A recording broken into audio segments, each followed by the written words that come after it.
po yung actual demonstration ni Ricky Donquines ng kanyang rice hull fueled stove.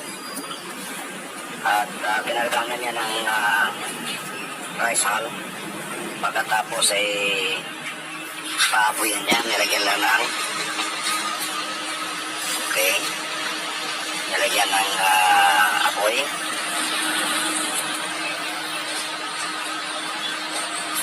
Pagkatapos, pila ka minutes? Hindi ko rumatan sa kanunod ko, sir. Kapasal ka, 1 minute. Sigat na mo. Okay, so Dapat magpasiga ka, de. Nalipyan mo na yung mga kaldero. Ready na yung mga isda. Pag magpasiga ka, de, mahugas ko pa kaldero, sayang itong kanila ka. Okay. Tapos kung maglaptan na itong yung kalayo, utang na ito yung burner. Alright. So, ilalagay na yung burner. Alright, so nilagay na yung burner. Ito po yung rice hull fueled cooking stove na inimbento ni Ricky Donquines. Ito si Ricky, isang local broadcaster. Nagkalambayang sulang utalat. Oh, so ganyan ang apoy. Wow! Parang ano? Napapansin niyo, wala kong busok yan. Niluwis pa sa ngayon, dahil bago pa lang. After 2 to 3 minutes, luwis na yan. Kung mapapansin niyo, baka natatakot kayo na makasunog ng niluluto kasi masyadong malakas. Okay. Wala pong problema dahil na-adjust po yan. Alright. Kung pahinaan mo ang apoy, bubuksan mo lang itong box sa baba. Pag lumabas yung ibang apoy, ang ibang hangin, so mababawasan yung intensity ng hangin na umakyat. Kasi may blower dyan sa ilalim. Yes, sir. Maliit na blower lang, sir. Maliit na blower. Very economical. Okay, 12 very good. volts. So yan, pinahinaan mo, binuksan mo yun. Yes, sir. Binuksan mo yan.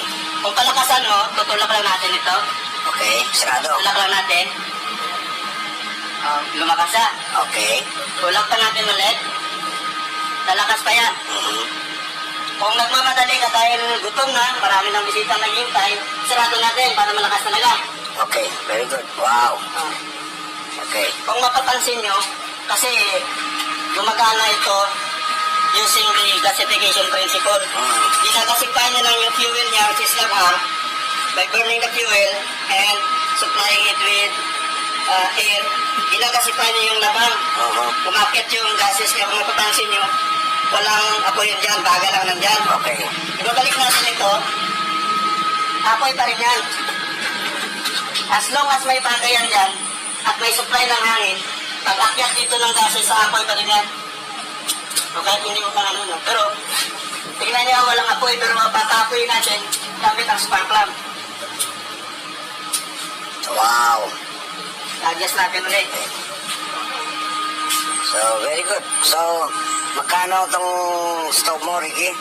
5,000 po, sir, pero stainless na po yan siya. Stainless, okay. Kung gagamitin mo lang for So, 15 years. ito, mga crude pa yung materialis niya, mga kaibigan. Mga round bars na yung gamit niya. No? So, pwede pa itong i-improve. Kagandahan nito, yung byproduct nito ay gagawin natin na uling. Yes, sir. So, yan yung byproduct niya. Carbonized rice hull. After gasification, magiging ganito po yung pan. Fuel niya, yung labhan niya, rice hull niya. Okay. Carbonized rice hull. At ito po ay pwede pa natin gawin yung fuel by making it, by turning it into briquettes. Charcoal Ito na po briquettes. siya. Yeah, okay, okay. Very good. Ang isang sako po ng labhan, listed na po yun sa bahay namin. 5 kami sa bahay. Ang isang sako ng labhan, ginagamit namin ng 5 days.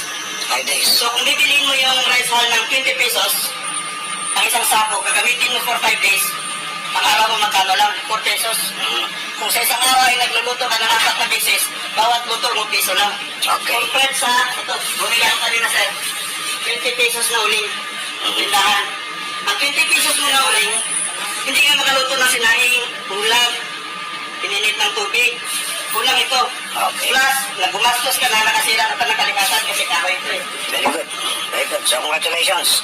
So, ito po yung invention ni Ricky Donquines. Saan mo nakuha itong idea na ito? Actually, sir, ang naka-discover talaga na pwedeng mag-asipay ang laphang isa rin Filipino inventor. Si Engineer Alexis